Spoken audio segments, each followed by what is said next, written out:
in my neighborhood was already going to camps. So it was just like, shit, I'm not getting invited, but I'm going to camp.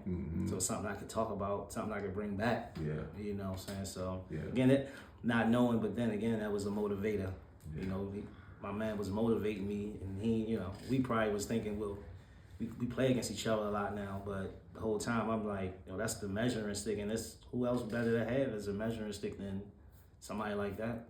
And I was blessed by that. So I would say I was looking at the dudes in my neighborhood, go back to that question, more so what my cousin was doing.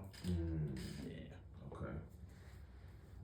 So 10th grade is when you got moved up, and you said it was a struggle. Playing 10th grade on varsity is definitely something that's really tough. At what point did you almost throw in a towel? Because it happens. Did you want to go back down to JV? Or certain games, I was just like, start somebody else. Yeah.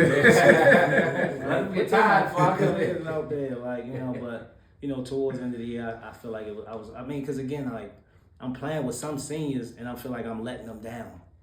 You know what I'm saying? I'm like, fuck, man, like, I can't be the dude that turn the ball over in the crucial moment. So, you know, in that aspect, you know, I felt like, again, going forward, I'm like, this shit not gonna keep happening. You know what I'm saying? And then, like, honestly, like, when you get somebody like Marcus Hatten, it's like, damn, I got some help. You know what I'm saying? And we played together down Oliver, so it was like, we up there, then we, you know, back then, you know, you hanging out after school, you know, we going over to somebody's house. Usually we go to my man Hugh's house, live down the hill, chill there, and then go to practice. So we spending all this time together, not knowing we building a bond, but we just hanging out. We just we play together. We played at high school together. We played down Oliver together. So it was just more so, this what you do, but not knowing these same people I'm still hanging out with today. Can you kind of describe Oliver Rec? Not kind of, but I'm pretty sure you like can. A concrete floor with tile. Out of bounds is the wall. Green and white writing on the walls. Oliver real big. Big ass square backboards. I think that's the first place I got a dunk. So I mean, it taught me a lot, man. It wasn't my neighborhood, but they embraced me. You know what I'm saying? Because I was down there so much, and a lot of the dudes from the neighborhood played in Oliver. So, you know, Jelani Wise, rest in peace, Denard Ellison, just a lot of them dudes, man. So they was cool with the dudes in the neighborhood, so they would always be like, nah, that's my guy. And you know what I'm saying? They gave hoopers and passes, that had honestly, stuff like going on, passes. Yeah, because sometimes we had to catch the bus home from down that motherfucker, so the niggas would walk us to the, you know, bus stop, chill with us till the bus came, make sure we was good. Then after a while, it's like, again, like, you got a basketball in your hand, usually ain't nobody gonna fuck with you. You know, so. That's a different time. I mean, I'm not gonna say, because now Should be that way now. Now you look at it, some of these dudes that have the basketball still is toting. I mean, they still, they don't want, they battling some shit like that. The neighborhood wanna, and also, you know, their peers are not like, yo, no, go hoop. Like, we do this, so we ain't gonna bring this to you. They just all co-mingling, all that shit together now. So I just feel like everybody following now, man. Like, it's nobody really leading. So it's like, if I'm like, yo, come with me, go over here. Even though I know I play, I got a game tomorrow, I'm gonna go. You know, so I think that's kind of the difference. Like he said, like, they protected you back then. They made sure if they cared about you. You know what I'm saying? Because it was repercussions for shit like that. Like, you know, if I go do something and I get in trouble, and my family is like, yo, you know he not really like that. Why would you take him with you? They gonna deal with that. Absolutely.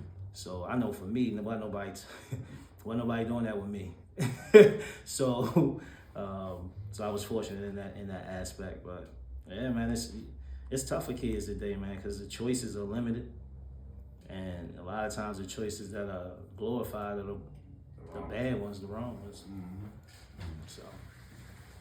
Okay, so you get through that 10th grade time. By now you've kind of developed a lot more in your brain. You got the confidence, and you've been exposed to different basketball outside of the city. Right. And you start to get your feet on the ground in this 11th grade, Mm-hmm. and now you said Mo joins the team now. Mo Hatten, for those that don't know, was also a very talented basketball player. But from your words, can you kind of describe what that meant for you and how you guys developed the relationship on the court? Because as you said, you guys didn't play before, like on the same team up until that point, right? He said he played down Oliver. Down Oliver. I mean, you know Yeah. how certain teams play against other teams. And so like he was younger. He played on a younger team, so Right. sometimes we would scrimmage them, but we would scrimmage the older team sometimes. So not that much. So yeah, when he came, it was just like, all right, he gonna be down Oliver. He's playing down there now, not just kind of like playing for this team and that team. I mean, it was somebody that I could play against every day that was talented. And I feel like my whole career I was blessed to either, play with good guards or play against really good guards to challenge me. Playing against him every day in school, down there, and even though he was kind of younger, him pushing me, it was a plus, man. It helped me take my game to a whole nother level. So again, it's one of them things where it's like I'm not gonna be playing against a lot of people like him, playing against a lot of people like Mo. Right. You go into games and you like, so instead of me and him playing with each other every day, we played against each other in drills. We played against each other when we scrimmaged. I had my team, he had his team, then we would come together. Mm-hmm. So, that always kept our competitive spirits high, and it helped us get better. Mm-hmm. So again, in turn, then you playing against guys. Now you're getting a little older. I'm a junior. I might be playing some dudes that might be younger than me. I might be playing some dudes that's just my age or a year older. The gap is not that big. Now I can compete. Then I'm getting better. We beating teams that we never beat before, Then you start feeling a little confident, like, man, this boys can't play me. Mm-hmm. You know what I'm saying? And the tough games that used to be tough, they were still tough games, but I'm doing well in these games. I'm making a name for myself. I'm scoring 18 points, 19 here. And it was a consistent thing. So that's kind of when I knew I was like, and then you get people talking to you more, you get more attention, you get more write-ups.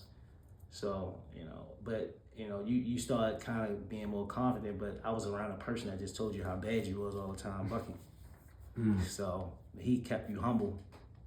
You could never, all of us. I remember one time I scored 33 against Poly. It was like, yeah, you could have had 38 if you'd have made your free throws. And I was just like, damn, like, this is the next morning. We had practice Saturday morning, picked me up, and he was just like, we talking in the car, and he said that shit. I was like, damn, bro, that's my best game and shit. Like, you know what I'm saying? But Ken couldn't get too high.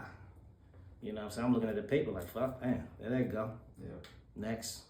That's crazy. So, but that's a good thing though, man. I mean, honestly, it didn't seem like you had a overwhelming ego at that time anyway. Mm-hmm. But it's good that he was also pushing you to just make sure you stayed even keel, even at your best moment. I mean, that's priceless right there. I think one of the things for him, the reason why too, is because when he got me, I wasn't that good. Mm-hmm. So he's seeing like, motherfucker, don't play. Yeah. Remember you had that don't play. Yeah. Nah. So around that time, going my 11th grade year, that's when I was old enough to kind of like move around on my own. That's when I started going over West Baltimore on my own. And that's when I started, being more affiliated with St. Edwards. Mm. So I would play with St. Edwards more.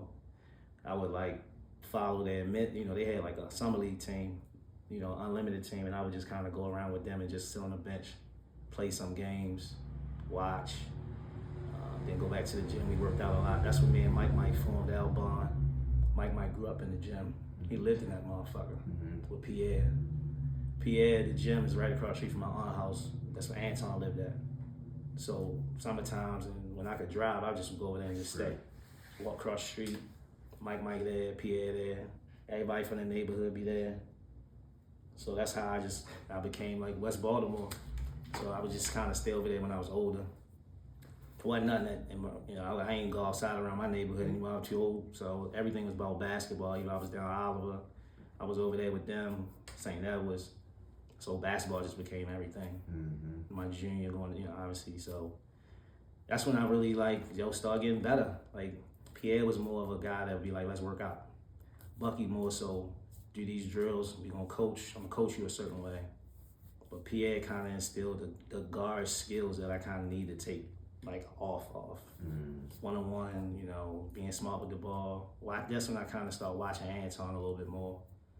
I saw how he played the game, different paces, He made that scoring shit look easy. And he never like exerted a lot of energy doing it. It was get to the line, get a layup, they back off, knock the 3 down. So he just kept it basic and fucking end up with 40. So I'm just watching all this shit just kind of form my game, and then I kind of like got athletic. So that kind of added to my game a lot more than what they kind of had. So it kind of took me off to a whole nother level as well. Right. So.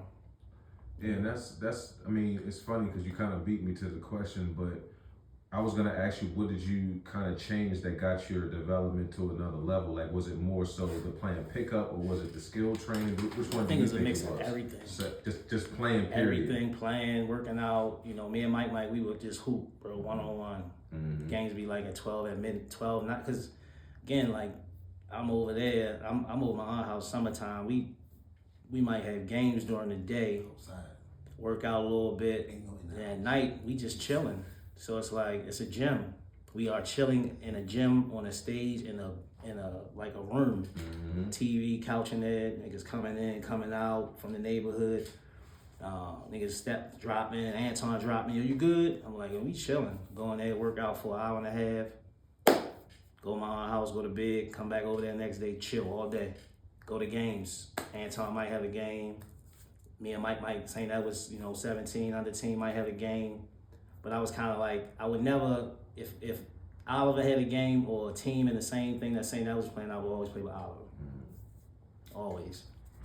Anything, yeah, absolutely. Absolutely. Everything that, St. Albans was playing, it was more so like men's leagues, Lyndhurst, Evergreen, outside shit, you know what I'm saying? So I would kind of do all that hood shit with them. And then, Bucky was the B&B, I was a project, the AAU, shit like that. Well, that's good, man. That's a hell of a plan, a hell of a routine. Yeah. So I just basketball, and that's, again, like just being engulfed and all that shit. That's what helped me go into my senior year. I had the senior year that I had. Senior year. I mean, did you? The doors is open. I mean, you just ready to go now that the confidence is at all-time high. But did you recognize and did you have a want to go to college? And how was the kind of the makeup for that? Did you have a going to my senior? I'll say that before we go there, I was talking about the summer before that. I killed that shit, bro. Everything. AAU, local AAU, because our local AAU was tough. It was thick. You know what I'm saying? We playing against Cecil.